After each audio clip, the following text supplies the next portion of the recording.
Don't kill me. I'm not one of them. Don't listen. I was just hiding. I find I live longer that way. Don't listen. I'll never let the bastards catch me again. Never! Wait. Who are you? It's just a memory. Druth? Is that you? For my tales of the Northmen, they call me Druth. A liar. He's lost. An old fool. Druth is my truth. It's good to see you again. You kept your vow. Guide you in this life and the next. I will tell you my stories of hell, if I may walk with you. Tell me your stories again, old friend. I'm listening. The runes seal the gates to hell. Focus your inner eye, and you too will see what's hidden in plain sight. Do not forget my stories, Senua. Because your darkness comes from hell, and your fate lies there. They say the burning of a corpse will take you straight to Hela's gate, but gods and the living will follow this path. You must leave the Isles of Orkney across the eastern sea and find a road that leads north and down through deep, dark valleys. After 9 nights of riding, you will follow a great river and will find a bridge covered in gold. The path to Helheim goes from there, across the river of knives that flows from the dark world of Niflheim. The Northmen speak of 9 worlds. The world of men they call Midgard. Sky gods dwell in Asgard. The gods of earth, harvest, wind, and sea dwell in Vanaheim. The good elves dwell in Alfheim. The evil ones dwell in Svartalfheim. The mountain giants dwell in Jotunheim. The fire giants dwell in Muspelheim. Niflheim is the world of ice and darkness. Only the dead dwell in Helheim, and that is where you must travel. I spent 6 years enslaved in hell, but I watched the Northmen, learnt their ways. I know you did. You listened when everyone else laughed. My people paid a heavy price. Carry my stories with you, and together we will make the Northmen feel our fury. The world of the dead is ruled by the giantess, Hela, daughter of Loki. The gods feared her bloodline, bad on her mother's side and yet much worse on her father's. So, as a child, the All-Father cast her down into Helheim and gave her power over those who die of sickness, age, hardship, and self-slaughter. In all of the 9 worlds, only Hela can resurrect the dead. To Hela, your Dillion was sacrificed, and with her you must bargain. The Northmen say that in the beginning there was nothing but darkness, bitter cold to the north, fiery hot to the south. They say the cold formed ice, which melted from the sparks from the south. The power of the darkness gave life to the dripping ice, and the first giant was born, and was named Ymir. The ice continued to drip, and the power of the void gave life to it, and it became a cow, whose milk fed the giant. That's right, a cow. Bet you weren't expecting that. Listen to me, Senua. The goddess Hela lies behind the gate to Helheim. To open the gate, you must first face the gods that guard it. The god of fire, Surt, and the god of illusion, Valravan.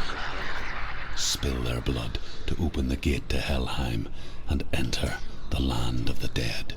Valravan, ancestor of the seers and master of ravens. He hunts his prey with his powers of illusion and feasts on their remains.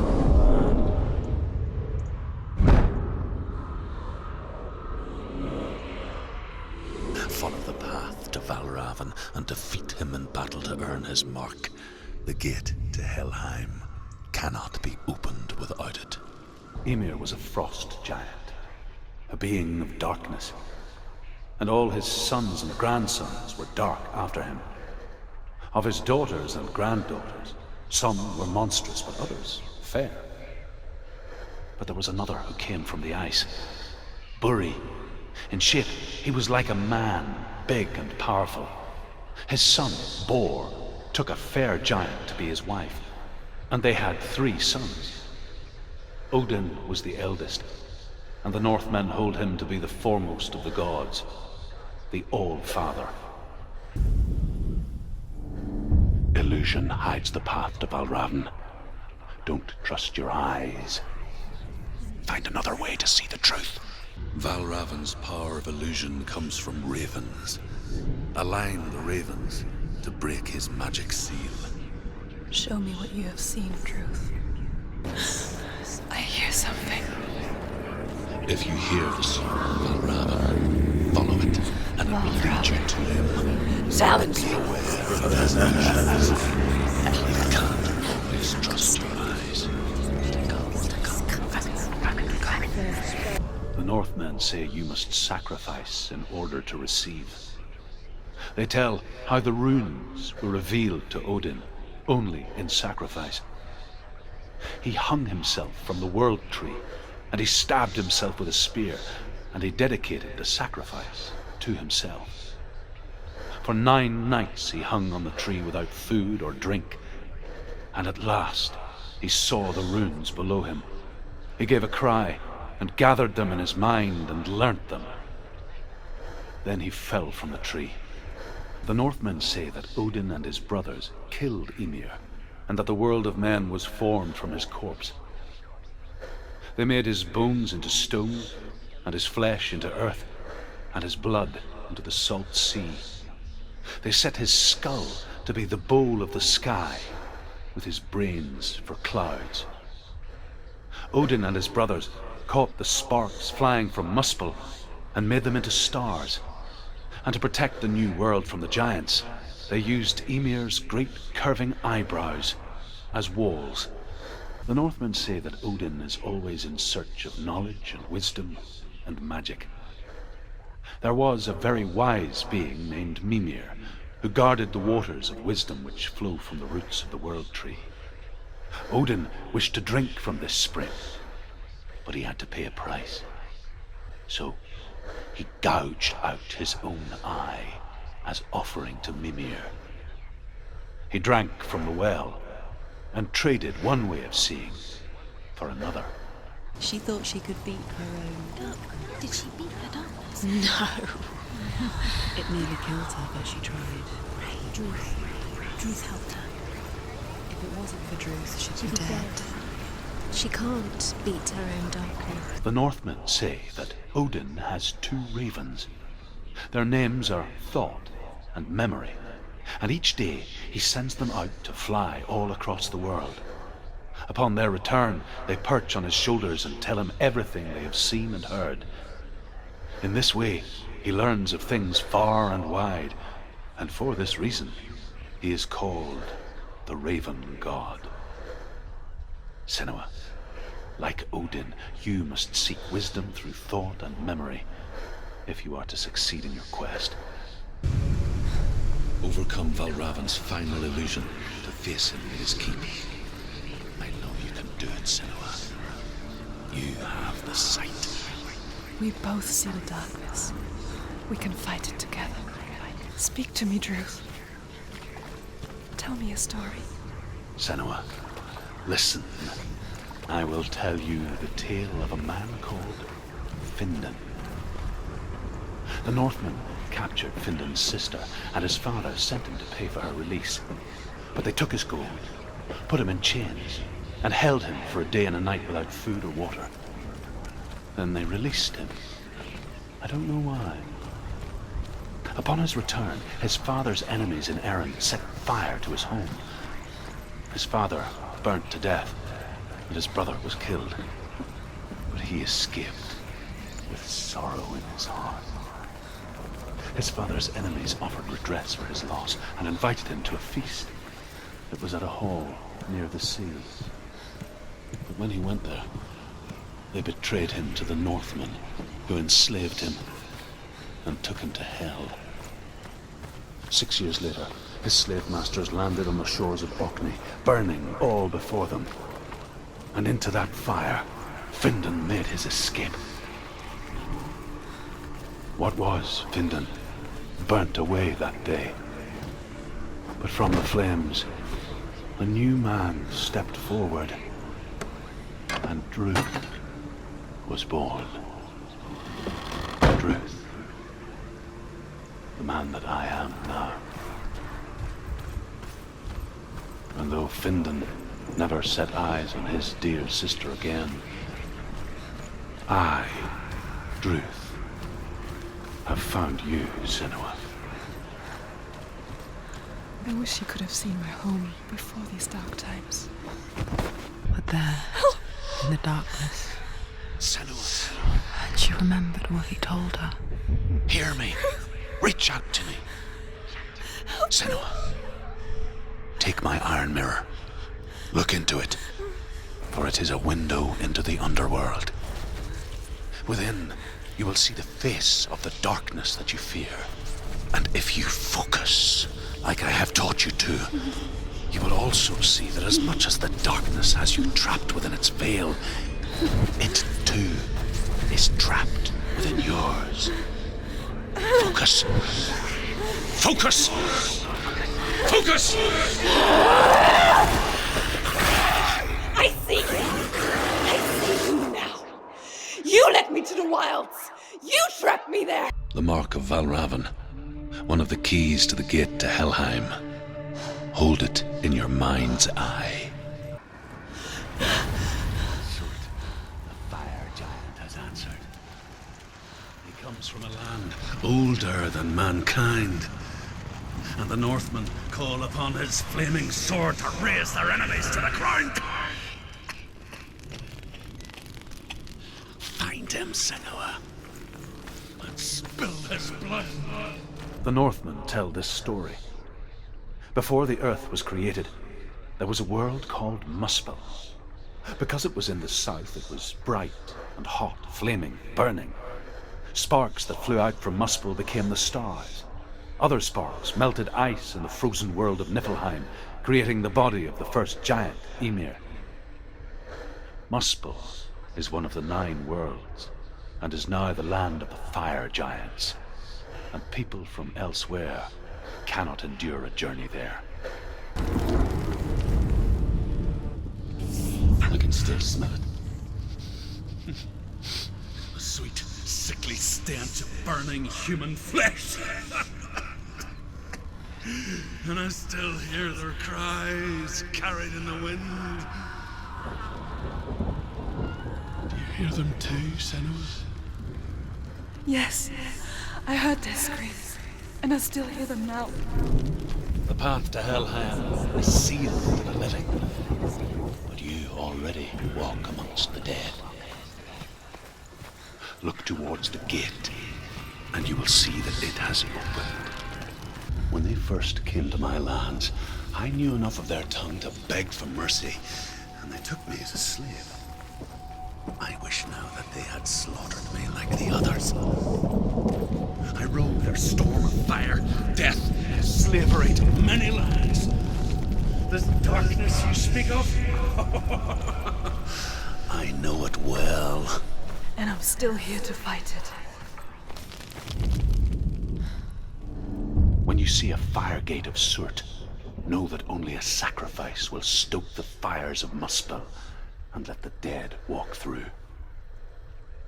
Find the fire, Senua, to follow the path to Surt.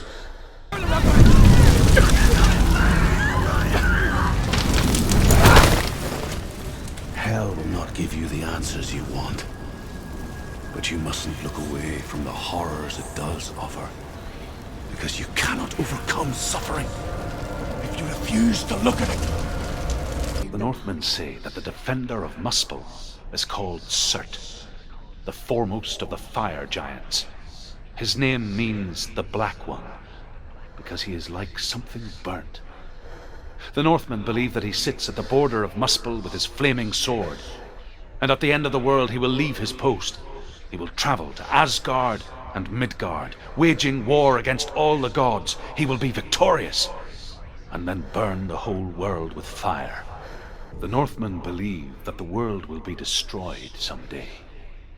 They call it Ragnarok, the destiny of the gods. Asgard will be attacked by Surt and the fire giants. A monstrous wolf will swallow the sun, and the gods will fight in vain against their enemies. There is nothing they can do to prevent it, but Odin ever seeks knowledge and magic, hoping to find a way to postpone that dark day.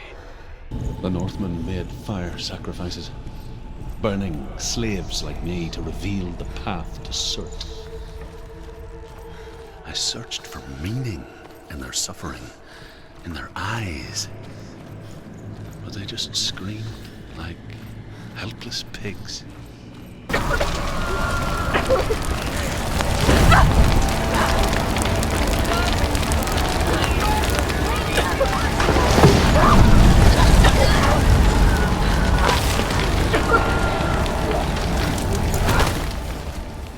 Do your gods answer your prayers, Senua?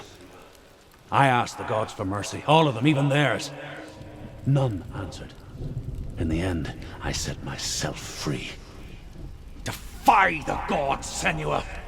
Find your own path, like I find mine! My gods abandoned me! I am alone. The Northmen say that at Ragnarok, the sons of Muspel will travel to battle in the ship called Naglfar, the corpse ship. And when the sons of Muspel leave the ship and ride to battle, it will be as though the sky had split open, and Surt will lead them. Wherever he goes, flame will erupt before him, and fires will burn behind him. The Northmen of Hell worship the Devourers, insatiable gods of darkness. I come from Erin, Senua, where I once followed my own gods, the Tuatha De Danann. Why did you abandon your gods? Senua, I was a man of knowledge, not a warrior. To survive, I did things. Bad things. Like you, Senua. The man I once was has died. And when that happens, even gods you worship can die with you.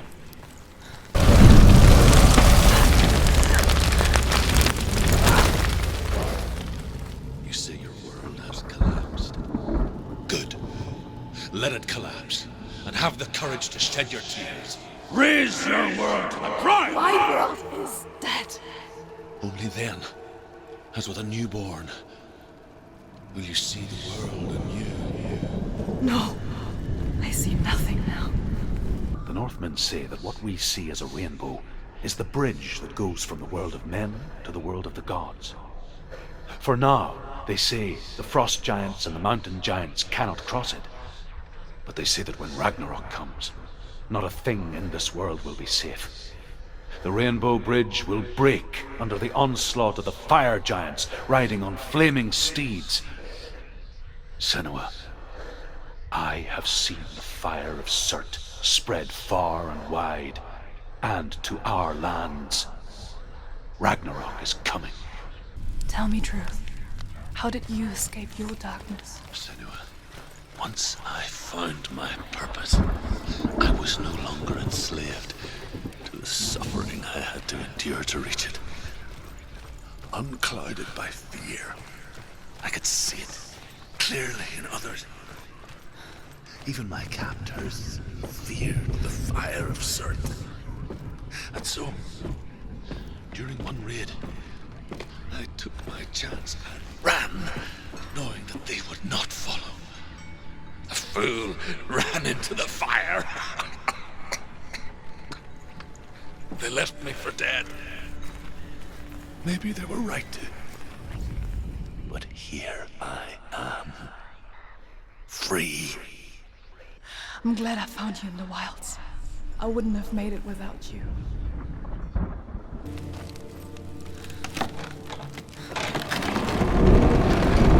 Senua, if I can survive the fire of Surt and escape my darkness, then so can you.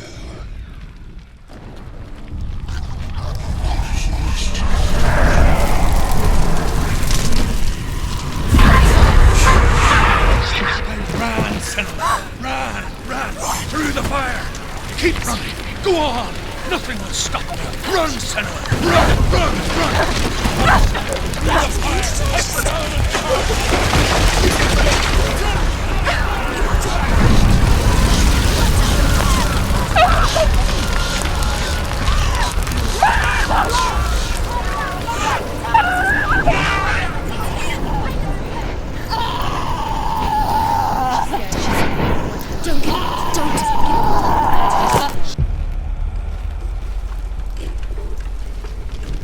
Spill the blood of Surt and take his mark, and I will cheer you from the underworld and forever be in your debt.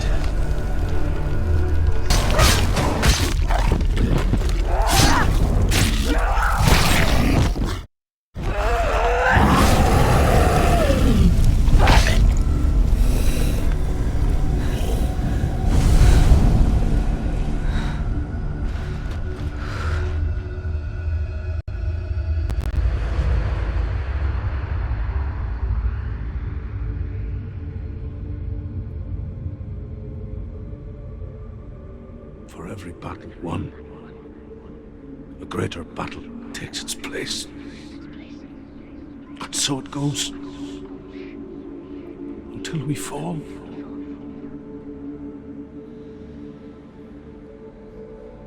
And in the end, we all fall. Even the gods have their time. Yet we still go on. Why? I made a promise. And I will go to hell to keep it. I die free, knowing you will carry my stories with you. I have fulfilled my quest. Yes, you have. When the darkness comes, I vow to guide you in this life and the next to fulfill yours. Then I will see you in hell. Be ready to face horror in the eye, as I have. To find your answers. Your quest. Your truth. Druth was a troubled man. A scholar turned slave. They tortured him. Took him with them on their raids. Drove him to madness. Spreading this new form of darkness to new worlds. To my world, Senua saw a deep connection form between the Northmen and the darkness. If his tales of hell were true, then that was the source of it. She learned everything she could from him, until she too could see what he saw. With the mark of Valravan and the mark of Surt, you may cross the bridge over the River of Knives to Helheim. The journey to Helheim is never a straight one. Each must find their own path. Align yourself to its secrets, and you will find yours. However you come to the gold-covered bridge that leads to hell, you may find it guarded by a giantess. She will ask your name. She will ask your lineage. She will ask your business.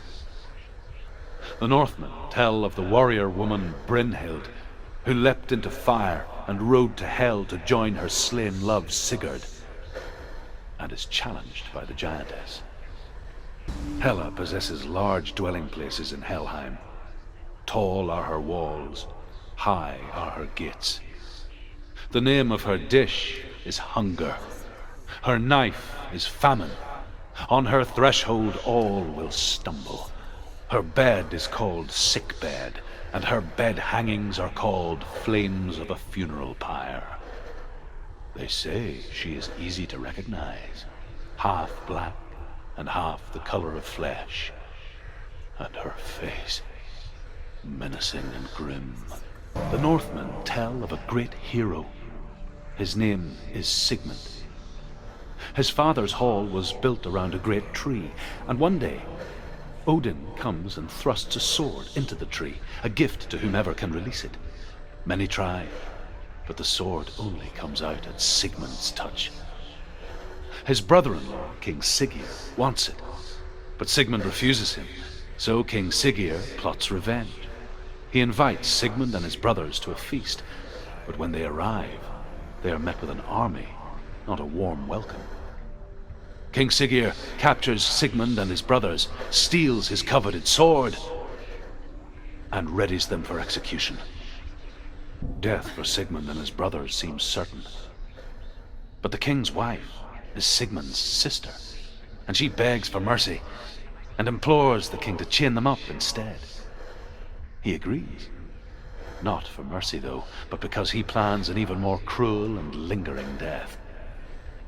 Chained to a tree in the forest that night, a she-wolf comes and devours one of Sigmund's brothers. She returns, ravenous, night after night, until only Sigmund is left. The next day, Sigmund's sister sends a servant with honey to smear on Sigmund's face. But to what end? Well, that night, when the she-wolf appears again, you'll never guess what happens. As the she-wolf licks the sweet honey from Sigmund's face, he bites the wolf's tongue. The she-wolf pulls away, but Sigmund holds on. The chains break, and he is free. After his escape, Sigmund lives like us, hidden in the forest. His enemy, King Siggeir, believing him dead, as his sister plots revenge. And for vengeance to succeed, even the great Sigmund needs help. So she sends her sons to him. But their blood is weak and corrupted, and they're put to death by Sigmund. So his sister hatches a new plan, one that is cold of heart and pure of blood. Sigmund's sister trades shapes with a sorceress, and in disguise, she lies with her own brother. She gives birth to a son named Sinfjotli. After a time, she sends him to the forest to Sigmund. He tests the boy and finds him strong and fearless, and so they go to take their vengeance on King Siggeir. But luck is not on their side. They're captured, and Siggeir has them buried alive. As Sigmund and Sinfjotli are being buried alive, Sigmund's sister throws an armful of straw into the grave mound. Hidden in the straw is Sigmund's sword, the gift of Odin. They cut their way out of the grave mound and set fire to Siggeir's hall. The king burns to death. Sigmund calls to his sister to come out so that she may live and be honored. She does come out, but only to tell him the truth. That she had slept with him, her brother, to beget a strong avenger. I am not fit to live, she says, and walks back into the fire. Strike vengeance from your heart, Senua, as there is always a heavy price to pay. And here is the end of Sigmund's story. He was a fierce and great warrior who fought many battles. But one day, an old man came onto the battlefield. Although shadowed by a hood, Sigmund saw that he only had one eye. The man raised his spear, and Sigmund struck at it with his sword, but the sword shattered into pieces. Sigmund then knew that this was Odin, and thus that victory could not be his. He bowed his head and accepted his end. Dying, he tells his wife that she is with child, and that her son will one day make a great weapon out of the fragments of his sword. the sword named Gram. What's happening? Senua, imagine a sword that can slay gods. Its name is Gram. It was forged by the god of all Northmen, Odin, and gifted to Sigmund, a great warrior. I need this sword. It's important. Can you help me? The sword appears whole, but it is an illusion. It shattered into shards long ago. It is said a great warrior can reforge Gram by answering the trials of Odin, one for each shard. The roots of the Tree of Death will take you to new lands where you will face the trials. Go to the shards. A king in the north forced the dwarves to make a sword that would never fail and never rust, and that would slice through iron and stone and bring victory to its bearer. But the angry dwarves cursed it. It would be the death of a man every time it was drawn, and it would be the death of the king. Let me tell you about the sword Tyrving. Senua, you remind me of a story that the Northmen tell about a young woman warrior. Her name is Hervor, the daughter of a berserker born after he was killed. She's a wild, willful child who teaches herself to fight with weapons. When she learns where her father is buried, her only desire is to reclaim the treasure buried with him, but above all, the sword, Tyrving. Hervor disguises herself as a man to join a band of warriors, and soon becomes their leader. When they come to the island where her father is buried, her men do not want to go ashore. They say that evil haunts the island, and that it is a worse place by day than other places are by night. Fearless, she lands alone. There are many grave mounds, and all of them have ghostly flames burning over them. She comes to the grave mound of her father after passing through these ghostly fires as though they were mist. The flames I passed through were real enough. Damn the Northmen to hell. Within the burial mound, Hervor calls on her father to wake from death and bring her his sword. She says that it is not seemly for the dead in their grave mounds to bear valuable weapons. Her father answers with words of warning. You go to your doom. Baleful runes surround you. You have gone mad. You have lost your mind. Your thoughts are confused. It is dangerous to wake the dead. Like I said, she reminds me of you. Hervor ignores her father's warnings. The grave mound opens, and it seems to be full of fire. Again, Hervor demands her inheritance, but her father warns her that the sword is cursed and would be the bane of her family. But he relents and brings her the sword. She leaves the island with it, but the curse holds true, and death would follow in the years to come. And so, Senua, the misdeeds of a father have cursed his daughter. I want to tell you a story about a god of the Northmen called Balder. The second son of Odin, he was beautiful, good, and wise. He was fair of feature, he spoke fair words, he gave fair judgments. Light shone from him. Only good things were told of him. Yet he was the first of the gods to die. The Northmen tell this story about the death of Balder. It begins with dark dreams. Night after night, Balder dreams of his own death, and the gods fear for his life. So Balder's mother makes everything in the world, fire, water, iron, stone, earth, wood, beasts, birds, serpents, poison, sickness, swear an oath not to harm her son. One by one, they each make their vow. Neither weapons nor wood will injure him, Balder's mother boasts. Only Loki, father of Hela, the mistress of death, is not amused. The gods feast and rejoice and amuse themselves by throwing spears and stones at Balder, striking at him with sword and axe. But he comes to no harm, whatever they do. The gods never cease to wonder at this great marvel. But Loki shapes himself into a woman and asks Balder's mother, "Is it really true that all things promise to keep him safe?" "I did not ask the mistletoe," Balder's mother confesses. "I thought it was too young." Oh dear. Loki makes a dart out of mistletoe and goes to the gods as they throw things at Balder. The blind god, Druth, was there. Loki asks him why he wasn't taking part. Druth says, "I cannot see where Balder stands, and even if I could see him, I have no weapon." Loki replies, "Here is a wand. I will tell you where he stands." And Druth throws the mistletoe at Balder. It pierces through him, and to everyone's horror, Balder is killed. And for this, Druth is slain.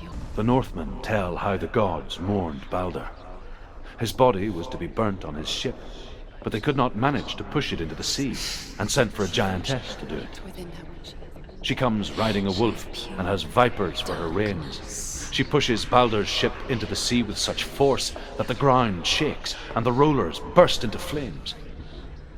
When Balder's wife sees his body carried onto the ship, her heart bursts with grief, and she dies. She's put next to her husband, and the pyre is lit, sending the dead to hell.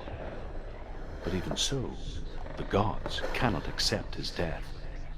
Overcome with grief, the gods send Hermod to ride to hell and ask Hela to let Balder return home. "All the gods are weeping," he says. "Are they?" asks Hela. "We shall see if he is truly missed. If everything in the world will weep for him, he shall go back to the gods. But if even one thing refuses, Balder stays with me." The gods send messengers everywhere. "Weep for Balder! Weep him out of hell!" And everything wept. Men, beasts, earth, stone, trees, metal, everything. Except for a giantess they find in a cave. "Balder was never my friend," she says. "Let hell keep what she has." The Northmen say that the giantess must have been Loki in disguise. The Northmen tell how the gods punished Loki for Balder's death. They captured him and took him to a cave. They fetched his 2 sons and turned one into a wolf, and he ripped his brother apart. The gods used Loki's own son's entrails to tie him down, and turned these bonds to iron, and dangled a poisonous serpent over his face, so that its venom would drip onto him. Each time the venom drips onto Loki's face, he writhes in agony. The Northmen say that is the cause of earthquakes. A reminder, perhaps, that if even gods must accept death, then so must we. I saw once a plague strike northern lands of ice. It was so terrible that not the oldest man among us could remember the like. Hundreds died. The sickness took nearly every person younger than 40 and many older, and where dying mothers gave birth, the marks of the plague were on the babes as they came out of the womb. The Northmen speak of a death moon, a light shaped like a half moon that appears inside a house and goes around the walls. I once saw the death moon appear at a farm, and first the shepherd died, then a guest died, and then the farm hands, and then the farmer and 6 of his men drowned at sea. But that is not the end of it, because the dead return to haunt the living. If you see the death moon, then beware, because there will be death in that house. There was a Northman called Grettir, big, red-haired, immensely strong, but he was afraid of the dark. It happened one night that an undead creature came to his house to drag him outside into darkness and kill him. He resisted with every ounce of his strength. He clung to the doorframe, but it gave way, and they spilled out of the house, and the monster fell back, and the moon shone down on its ghastly face. Grettir, terrified, cuts off its head, but is cursed forever. From that moment on, wherever he was, he would see those hideous eyes staring back at him. Sometimes we allow our own fear to haunt us to our grave. The Northmen say that their Allfather, Odin, gave his eye in exchange for a drink from Mimir's well, the well of wisdom. In blindness there can be wisdom. Only by giving can you receive in return. For this reason, I give my life and pass on my stories of the Northmen to you, Senua. With grammar reforged, you will have Odin's blessing to walk, a goddess, into the halls of Helheim and challenge Hela as an equal. In the sea of corpses, the corpse waved through itself over the ones I loved. The ship broke up under them, the ship that had sailed from the land of shining fields. Their memorial stone is sacred. Come not here in the sun. Come not with a sword. Come not crying over a naked corpse. Come not with disturbed mind. I will tell you of a great hero named Sigurd, son of Sigmund, no less. Born after his father's death, Sigurd is cared for by the dwarf Rain. But Rain does not love the boy. Instead, he plans to use him for his own ends. You see, Rain's father possessed a great treasure given to him by the gods. But Rain's brother, Fafnir, killed his father and took the gold all for himself. Fafnir hid the treasure out on a heath and could not leave it. And from the evil in his heart, he turned into a dark creature, a dragon. Rain the dwarf's sole desire is to possess this dragon's accursed treasure, and he uses Sigurd to reclaim it. He tells Sigurd the story of Fafnir's gold, and the good-hearted hero promises to slay the dragon if Rain would forge a strong sword for him. Sigurd remembers that his father once possessed a sword given to him by Odin. Odin broke the sword to bring about Sigmund's death, but Sigurd's mother still has the pieces. And so Rain reforges the famous sword. Sigurd uses the sword first to avenge his father, and then he and Rain go in search of Fafnir. The dragon Fafnir is so large and deadly that it would be impossible to kill him face to face. But each day, Fafnir crawls across the heath to find water. So Sigurd digs a pit in the dragon's path and lies in wait in it. When Fafnir slithers overhead, Sigurd sinks his sword into the dragon up to the hilt. Sigurd leaps from the pit, and Fafnir sees his killer. He warns Sigurd that the treasure will lead to his death, as it led to the death of all who owned it. Sigurd replies that death comes to all men, and every man would want to be wealthy until that day. And he takes the treasure. Although Sigurd kills the dragon, Rain wants to keep Fafnir's gold all for himself. Rain also wants the strength and wisdom of the dragon, so he drinks its blood and asks Sigurd to roast Fafnir's heart for him. Sigurd does so, but when he touches the roasted heart to see if it is done, he burns his finger.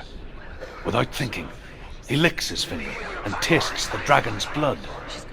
In that moment, he understands the language of birds and hears them talk nearby. Sigurd's newfound power lets him hear the birds speak, and they say, Sigurd should eat the heart himself. Rain wants Fafnir's gold. Sigurd should kill Rain before Rain kills him. Sigurd should find Brynhild the Valkyrie, who sleeps an enchanted sleep. Sigurd heeds the bird's advice. He kills Rain, eats Fafnir's roasted heart, and takes Fafnir's treasure. And he embarks on a new quest, to ride to Hinderfell and find Brynhild, the Valkyrie. Sigurd learns that Brynhild had once disobeyed Odin, and so he had her punished, stuck her with a sleep thorn, and put her body within a rampart of burning shields. Only a man who knew no fear would ever reach her. But like me, Sigurd is fearless and passes through the flames, just as I did, and wakes the sleeping warrior girl. She teaches him the secret wisdom of runes, namely victory runes, ship runes, runes for persuasion, runes for truth, runes for healing and help, runes for perception and power. Like Sigurd, the greatest young warrior of the North, you must learn the secrets of the runes to fight amongst the gods in hell. The Northmen say the world will come to an end. They call this Ragnarok, the destiny of the gods. First, there will be a terrible winter, 3 years long. Then, mankind will turn on itself. Brothers will fight each other to the death, and people will forget what they owe their kindred. Times will be hard. Crimes will be great. It will be an age of axes and swords. The wind will blow through abandoned halls. Wolves will walk where children played. The world will fall into ruin. The Northmen say the gods will fight their last battle at Ragnarok. Their watchmen will blow the horn that can be heard through the whole world. And Odin will speak with the severed head of Mimir, which gives him good counsel. The land of the giants will thunder with the sound of their army on the move. The gods will assemble. The dwarves will leave their stones. The frost giants will come from the east. The Midgard serpent will turn up the waves. Eagles will scream and tear at the corpses with their yellow beaks. The ship of the dead will set sail. The Northmen say that at Ragnarok, the gods will face a ship full of their foes, which Loki has steered to Asgard. It carries the fire giants, the wolf that will eat the sun, and all kinds of dark creatures. Surt will join them with his sword of fire. The cliffs will crash. Trolls will walk the land. Men will tread the road to hell, and the heavens will split open. The Northmen say that each god will do battle at Ragnarok. Odin will fight the monstrous wolf and be killed, but his son will avenge him and plunge his sword into the heart of the beast. Freyr will face Surt, but he had given his sword away for love, and without it, he cannot defend himself against the flames. Thor will smite the Midgard serpent to no avail. The sun will grow black, the earth will sink into the sea, the stars will disappear, fire and water will meet, steam will shoot up, flames will play against the sky, the heavens and earth and all the world will be burned, all the gods will be dead, and the warriors of Valhalla and the people everywhere. Senua, prepare yourself for Ragnarok. For it is nigh. It's not like the old stories, is it? The noble warrior facing evil in search of victory and honor. Clear dividing lines. No. Oh, this place is not quite like that. It's as if it knows that true torment lies within. Memories you cannot defeat. Cannot escape. Druth. This is her hell. Was a true coward, Senua. I was well traveled. I spoke both their tongue and ours. So they took me as a slave. I thought I could help to broker peace. Or at least stay their hands from slaughter. But under torture, I did no such thing. I led them to the treasures and slaves they sought.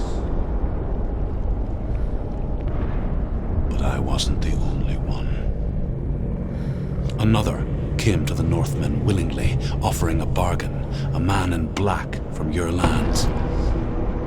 And he was offered safe passage for his treason. In the end, Senua, it isn't the gods that cause us so much suffering, but those closest to us.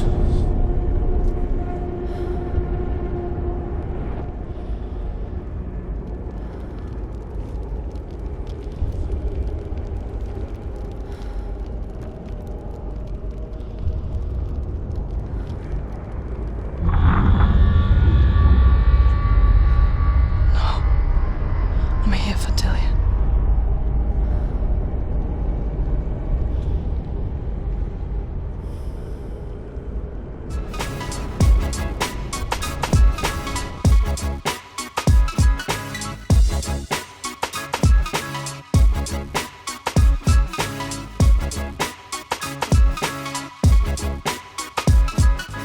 I'm sure most of us have experienced some trauma in our lives that we wish wasn't real, we wish could go away, but in reality, it is what has shaped us into who we are today. It's the best soundscape I've ever heard in a video game, and it definitely freaked me out more than once when I was playing late at night. So it's like the Rot is this perfect device to pull the story and the character development into the combat of the game, while the puzzles are the perfect device that immerses the player fully into this mentally ill protagonist dealing with psychosis.